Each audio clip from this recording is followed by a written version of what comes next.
France was broke. Absolutely, catastrophically, embarrassingly broke. And one Scottish gambler said he had the perfect fix. The year was 1715. King Louis XIV had just died, leaving France buried under a mountain of war debt.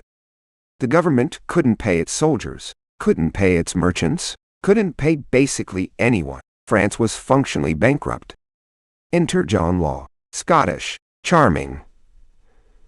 A convicted murderer who escaped prison and somehow became France's finance minister.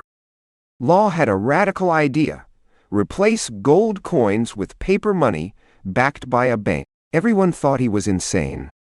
But the regent of France, Philippe d'Orléans, was desperate enough to try anything. He gave Law permission to open a bank. The Banque Générale opened in 1716. It printed notes. People could use paper instead of hauling around bags of heavy gold coins. It actually worked. The economy started humming. Credit flowed. Law was celebrated. He was basically a celebrity finance wizard. This paper, worse. It's as good as gold? Better. Gold is heavy. Save now. Then Law went bigger. He took control of a trading company called the Mississippi Company, which owned rights to French Louisiana. Law told investors that Louisiana was filled with gold, silver, and riches beyond imagination. There was one small problem. It wasn't. Louisiana, in 1718, was mostly swamp, mosquitoes, and misery.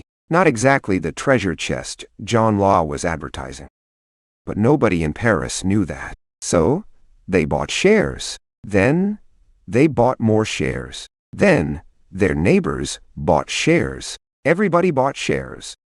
Share prices exploded. In 1 year, Mississippi Company shares increased in value by nearly 2,000%. 2,000.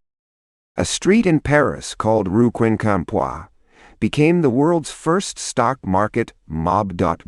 Thousands of persons jammed in daily to trade shares.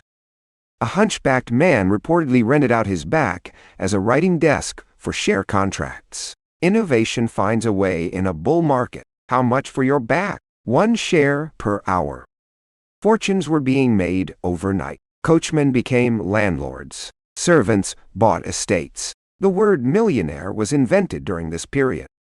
Law merged his bank with the Mississippi Company and essentially became the controller of all French money supply. One man, all of it.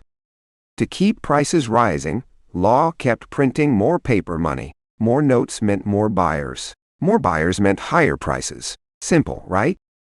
Not simple. When you print more money without creating more real value, each note is quietly worth less. This is called inflation.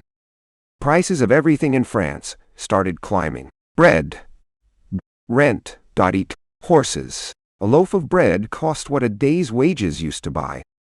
The smartest persons in the room started quietly cashing out, converting their paper shares into gold before anyone else noticed. Prince de Conti sent 3 wagons to the bank and demanded his paper notes be exchanged for gold coins. Law was furious, but paid. Law panicked. He convinced the regent to ban the ownership of gold coins. That's right. The government made gold illegal. Outstanding move. People were furious. Informants were rewarded to snitch on neighbors hiding gold. France descended into paranoid economic madness very quickly. He has gold under his floorboard. We all have gold under our floorboards. Share prices peaked in January 1720. Then they stopped going up. And when things stop going up, everyone rushes for the exit at once. Panic selling began. Everyone wanted out simultaneously. The bank was mobbed by persons demanding gold for their worthless paper note. The bank did not have enough gold. It had never had enough gold. The entire system was leverage built on thin air. Law tried everything. He cut the official share price. He printed more money to buy back shares. Every fix made things catastrophically worse. Persons were dying in the crush outside the bank. 15 persons were reportedly trampled in one night, trying to redeem their notes.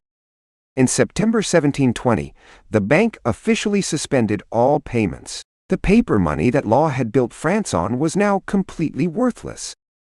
The Mississippi Company shares collapsed from 9,000 livres to under 200. Fortunes built in months were erased overnight. Those who bought late lost everything. Persons who had sold their homes to invest were now homeless. Retired persons were destitute overnight. The new millionaires became the new paupers. The former paupers who got out early were now the new millionaires. History's darkest punchline. John Law was blamed for everything. The regent stripped him of his finance role. His property was seized. His fortune was gone in days. He fled France disguised in a wig. The man who invented the French economy ran out of the country wearing a costume. Remarkable exit. Where is John Law? Gone. And so is our money. The French government was left with worthless paper, angry citizens, and a debt even larger than before Law had arrived. So that worked. France was so traumatized by the crash that the word millionaire became an insult. The word bank was banned from public use for decades. Because of this catastrophe, France avoided paper money and central banking for another 100 years. One bubble, a century of financial phobia d'armes. Meanwhile, in England, the exact same thing was happening simultaneously. Same year, different bubble, different persons, identical disaster. Incredible. The South Sea Company in Britain collapsed the same year as the Mississippi bubble. 1720 was just an awful year for financial confidence globally.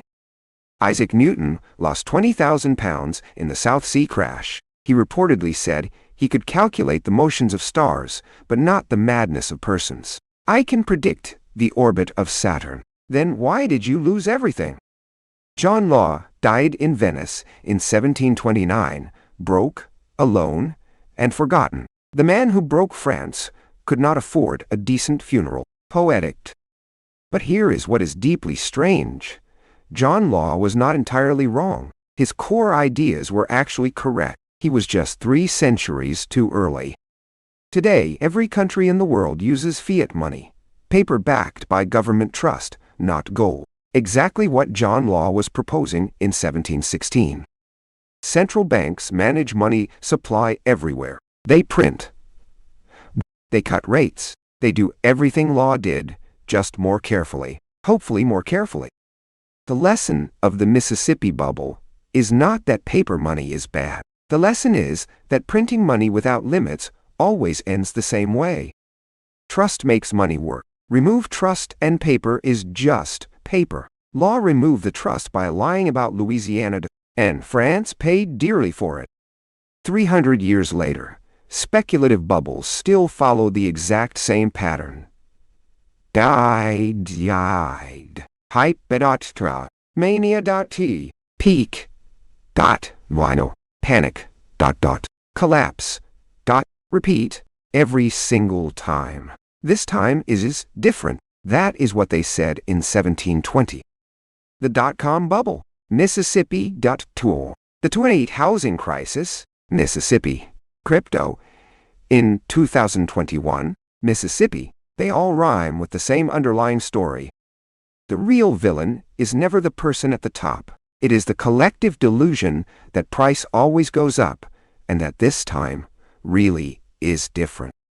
John Law invented modern finance. He also destroyed it. He built the first central bank, the first stock mania, and the first sovereign default simultaneously. Some historians call him a genius. Some call him a fraudster. Most agree he was a man who had the right idea at completely the wrong time. What we can say for certain is that the Mississippi bubble changed finance forever. It gave us bubbles.